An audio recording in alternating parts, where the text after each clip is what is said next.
Hello everyone and welcome to Hill Street. Today's story is I Broke One of Their Cardinal Rules While Using a Car Wash by sugar-soad. If you end up enjoying this story, please leave a like. And if you enjoy hearing stories from me, please subscribe and become a resident of Hill Street. And let me know how I'm doing in the comments.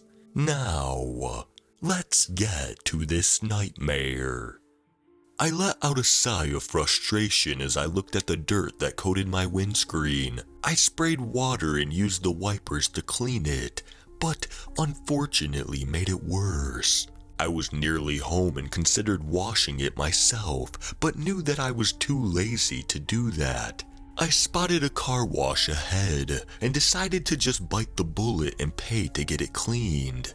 I pulled over and an old grumpy man walked over to collect the money. He told me to just drive into the ramp and then stop. I slowly inched my car forward until I was sure that my car was in place. I noticed a sign to my right that stated, "Do not play music while the car wash is operating," in big bold letters. I snorted with laughter as that was such a strange request. The car wash started and the machinery began to move my car. I turned on Spotify and Sugar by System of a Down began blaring out of my car speakers. I began headbanging to my heart's content as I knew none could see me.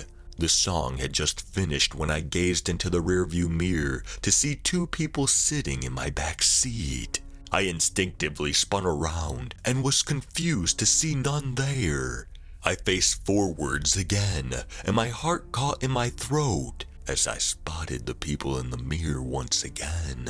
I sat there frozen in place, with my eyes fixed on the mirror. I reached up carefully and adjusted the mirror to give me a better view, and almost screamed at the apparitions that I was trapped in here with. It was two girls who were both wearing identical blue dresses with a pink unicorn covering the right breast.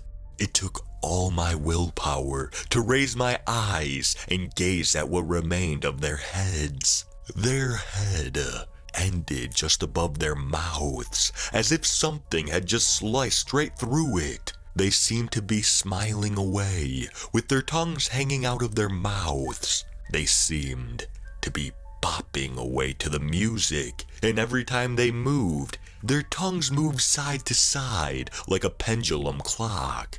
I tore my eyes away from the mirror and stuck my hand forward and turned off the music.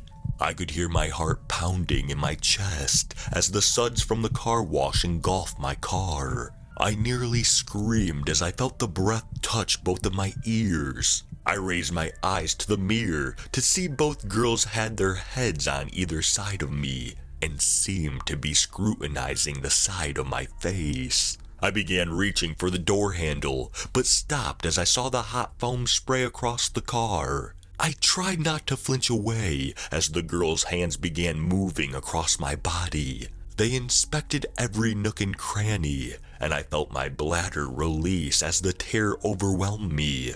The hands disappeared, and I quickly breathed a sigh of relief. My relief was short-lived, as their tongues began caressing my cheeks.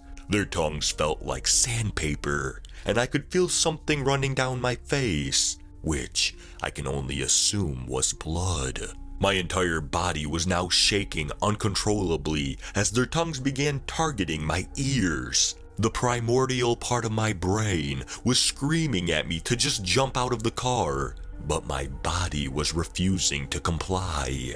I let out a moan as their tongues sunk further and further inside my ears. I was biting on my own tongue to suppress a scream as the pain was unbearable. I could swear that they were licking my brain, but I know that isn't physically possible. Their tongues suddenly retracted as my car exited the car wash. I stared once more in the mirror to see the girl standing inside the car wash waving goodbye to me. I threw open the car door and vomited out everything that I had ever eaten. I tried to stand, but my feet gave away beneath me and I fell onto my own vomit. I began sobbing uncontrollably as I came to terms with everything that had just happened. The owner walked over and gave me a pity look before pointing at the rule about playing music. I lurched to my feet and hopped into my car to get away from this godforsaken place. I had only driven a short distance when the skies opened and the rain began to blanket my car. I let out a manic laugh as I realized that if I just waited a few minutes, then I would never have needed to wash my car, as the rain would have done it for me.